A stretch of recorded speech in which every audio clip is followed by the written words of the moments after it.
Həsrətəm o şirin-şirin sözlərinə. Pəncərənin önündə gül saxlayıram sənin üçün. Zülmət otaq, bir də ki mən ağlayıram sənin üçün. Məndən uzaq, səndən uzaq, qovuşmağa yox ümidim. Zülmə dözüb, qəlbimə daş bağlayıram sənin üçün. Zülmə dözüb, qəlbimə daş bağlayıram sənin üçün.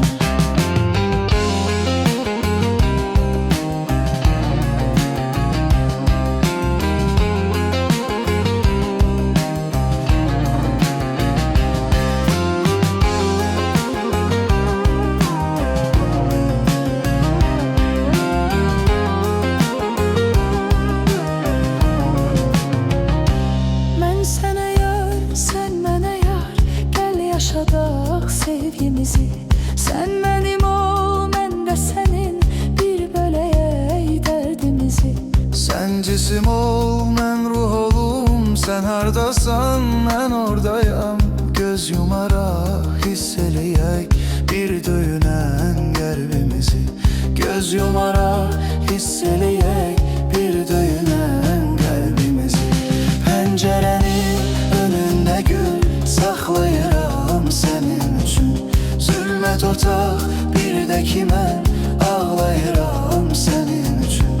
Məndən uzaq, səndən uzaq, qovuşmağa yox ümidim. Zülmə dözüb, qəlbimə daş bağlayıram sənin üçün. Zülmə dözüb, qəlbimə daş bağlayıram sənin üçün.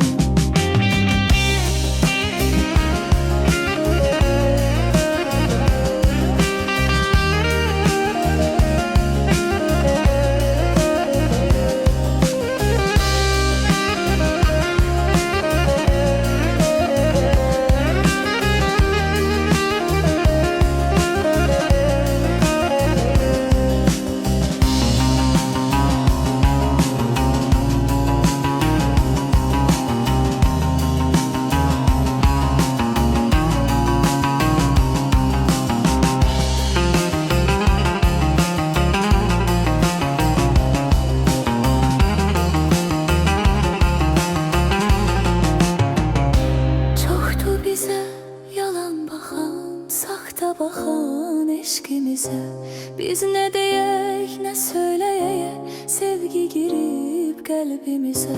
Mən əlvida, sənsə suvay, sevgimizin yoxdur adı.